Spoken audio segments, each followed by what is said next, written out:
The reason I'd been depressed was because I'd been working in this sandwich making job. I was living with this bloke and we were making sandwiches in his flat. At first, I really threw myself into it. I experimented with fillings, I bought a butter dish. Oh, we used to drive around the area delivering sandwiches to local businesses. Only quite often we never got any orders. We ate quite a lot of sandwiches on those occasions. That dealt quite a blow to the enthusiasm, I can tell you. Not to mention the fact that you're not getting the correct amount of amino acids in your diet. And that can lead to all sorts of personality disorders, like shoplifting or slimming. Then one day we came home and found a cockroach lying upside down in a giant-sized tub of margarine. Well, it wasn't me who left the lid off. That was when the infestation started. You can never be alone with an infestation. Soon after that, he walked out. He left me with rent arrears and 27 kilos of cheddar. I lay in bed weeping for days. I don't know if what we had was love, but it did provide light relief from all the buttering. Well, that was before I became a Buddhist. I used to watch the cockroaches basking on the walls. They do say that in the event of a nuclear holocaust, cockroaches will survive to inherit the earth.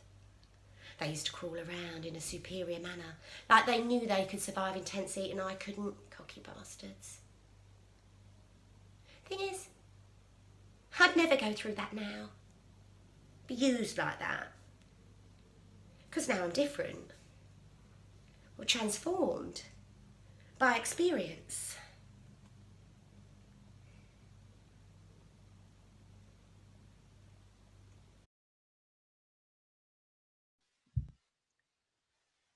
Hi, it's me. Oh, hi, Emma. Miranda's not here. Oh my God, I've done something terrible. Oh, I'm sure it was nothing too terrible. I feel awful. It's hard having Miranda as a friend. She's hard to live up to. Oh, I know, don't worry. I do worry, Roger. I do. You don't know what I am. Miranda doesn't know. If she knew, I don't think she'd like me.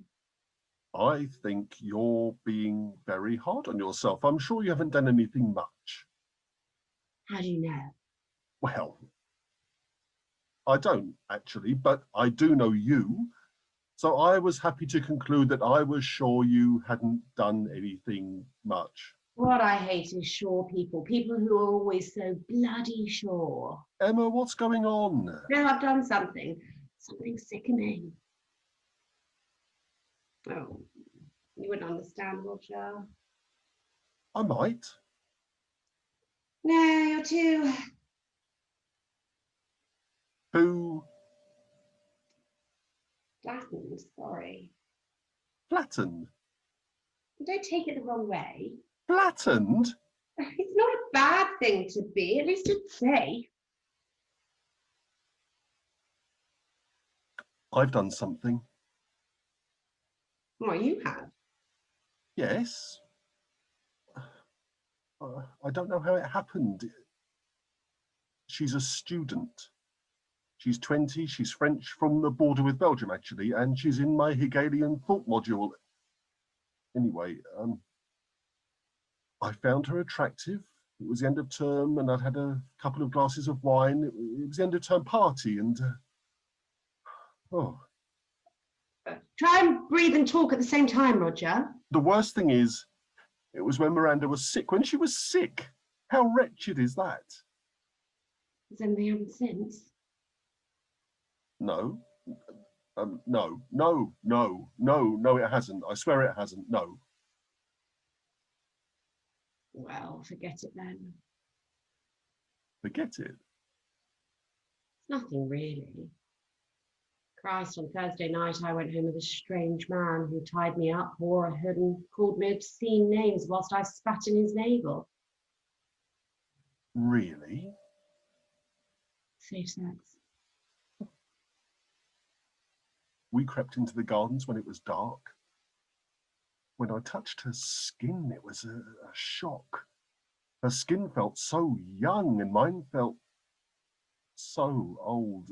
For a moment, I felt irretrievably old. But I reached out and I held on. A pang. It was, it was unbearably fantastic. Well, now we're partners in crime.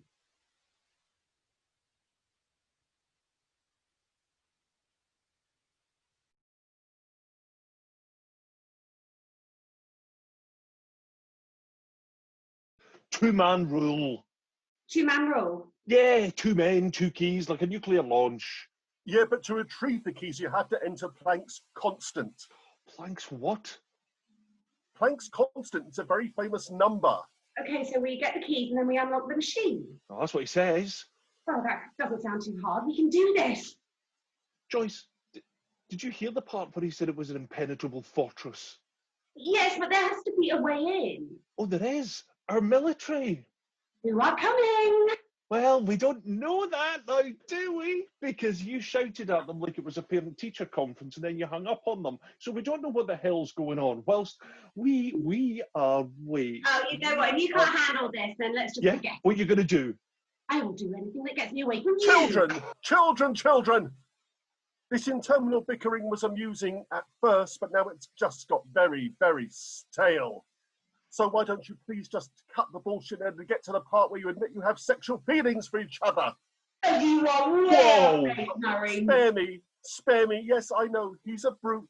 He probably reminds you of a previous bad relationship and you'd really like a nice man to settle down with. But admit it, you're really curious to find out what he's like in a sack. And you're nothing but a big man baby who acts tough because he's too scared to get his feelings hurt. Well, poor baby. And now instead of admitting these feelings, you're just dancing around in this mind-numbing and frankly boorish mating ritual. So please, for my sake, either quit your bickering or tear your clothes off and get on with it already.